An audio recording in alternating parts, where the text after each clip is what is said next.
नमस्कार, स्वागत आपका न्यूज 24 पर। मैं आपके साथ पूजा राठौर शर्मा। और चलिए बड़ी खबर के साथ करें बुलेटिन की शुरुआत। सपा अध्यक्ष अखिलेश यादव ने एक्स पर पोस्ट किया है और लिखा है कि मॉनसून ऑफर 100 लाओ सरकार बनाओ। ये ट्वीट किया है कुछ देर पहले ही एक्स पोस्ट पर अखिलेश यादव ने, जिसमें वो लिख रहे हैं, देखिए आपको उनका एक्स पोस्ट भी आपको दिखा रहे हैं, जिसमें वो लिख रहे हैं मॉनसून ऑफर 100 लाओ सरकार बनाओ। और अशोक तिवारी जुड़ गए मेरे सहयोगी ज्यादा जानकारी के साथ लखनऊ से सीधा। अशोक, क्या कहना चाह रहे हैं अखिलेश यादव? अब ये तंज किस तरीके से ले?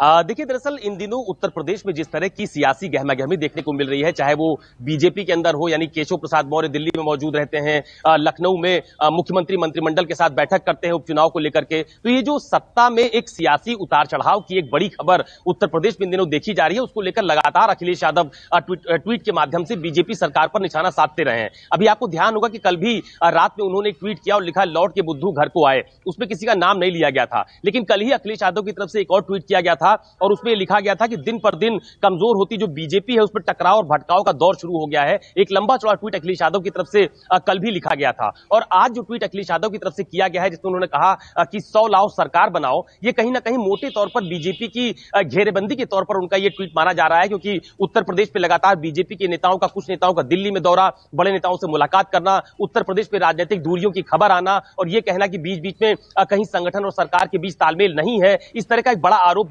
समाजवादी पार्टी की तरफ से लगातार उठाया जा रहा है। और आज भी जो अखिलेश यादव ने ट्वीट किया है, वो भी सीधा सीधा बिना नाम लिए हुआ आरोप बीजेपी पर ही लगाया जा रहा है कि 100 लाओ सरकार बनाओ। और इसको भी उसी दौरे से जोड़कर देखा जा रहा है कि केशव प्रसाद मौर्य दिल्ली के दौरे पर थे, तमाम सारे बीजेपी के जो राष्ट्रीय नेता हैं उनसे उनकी मुलाकात हुई है। उसके बाद कल देर रात वो दिल्ली से लखनऊ लौट भी आए हैं। हालांकि केशव प्रसाद मौर्य लौटने के बाद मीडिया से बातचीत नहीं कर रहे हैं, लेकिन अखिलेश यादव ने इस पर तंज कसा है और उसी तरह का एक ट्वीट फिर कर दिया आज, जैसा कि कल किया था कि टकराव और भटकाव की स्थिति बीजेपी में बनी हुई है। और आज उन्होंने लिख दिया कि 100 लाओ सरकार बनाओ, यानी कि एक निशाना साधा गया है कि बीजेपी में गुटबाजी है, बीजेपी के भीतर नेताओं के बीच मतभेद है। यह साबित करने की कोशिश अखिलेश यादव की तरफ से की जा रही है। और यही एक संख्या बल के माध्यम से उन्होंने ट्वीट कर दिया कि अगर 100 विधायक हैं तुम्हारे पास, तो उसको लेके आओ, सरकार बनाओ। यह एक आरोप है समाजवादी पार्टी का, अखिलेश यादव का बीजेपी के ऊपर। लेकिन अशोक, कल की बैठक के बाद, कल जब दिल्ली से लौटे, तो कम से कम ये तो पिक्चर थोड़ी क्लियर नजर आई ही कि अगर कुछ भी फेरबदल होगा वो उपचुनावों के बाद होगा और जो भी होगा वो संगठन में फेरबदल होगा। योगी मुख्यमंत्री, उनकी तो कुर्सी सेफ है ना?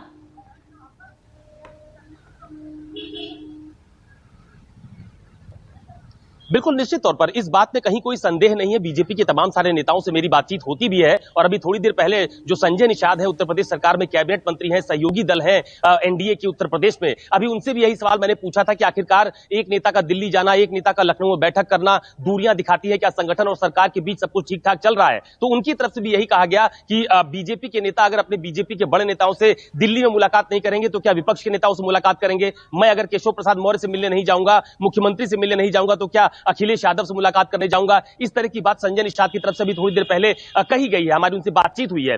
दूसरी बात जो आपने कही कि सरकार बिल्कुल ठीक है, तो फिलहाल उत्तर प्रदेश में सरकार के लेवल पर कहीं कोई संशय की स्थिति नहीं है, कोई भी ऐसी टकराव की स्थिति फिलहाल सार्वजनिक तौर पर नहीं दिखाई देती है। अभी बीते दिनों जब उत्तर प्रदेश में बीजेपी कार्य समिति की बैठक हुई थी, जिसमें पार्टी का राष्ट्रीय नेतृत्व भी मौजूद था, तमाम सारे वो लोग जो उत्तर प्रदेश कोटे से मंत्री बने हैं सेंट्रल में, वो लोग मौजूद थे। वहां पर भी सरकार और संगठन को लेकर बयानबाजी देखी गई थी, जब केशव प्रसाद मौर्य ने कहा कि संगठन सरकार से ऊपर था, है और रहेगा, कार्यकर्ताओं का दर्द उनका दर्द है। और मुख्यमंत्री की तरफ से यह कहा गया था कि बैकफुट पर आने की बिल्कुल भी जरूरत नहीं है, पूरे आत्मविश्वास के साथ अगला चुनाव हम लोग लड़ेंगे। तो ये बीजेपी के नेताओं के बीच की बयानबाजी, उस पर एक चुटकी है, एक तंज है अखिलेश यादव का इस ट्वीट के माध्यम से। चलिए, तो एक तरफ तो यहाँ बीजेपी लगातार जो बयानबाजी, अंतर्कलह के जो सुर बीजेपी नेताओं की तरफ से उठ रहे हैं, उसको शांत करने की कोशिश कर रही है और दूसरी तरफ इसी मौके का भरपूर फायदा विपक्ष उठा रहा है।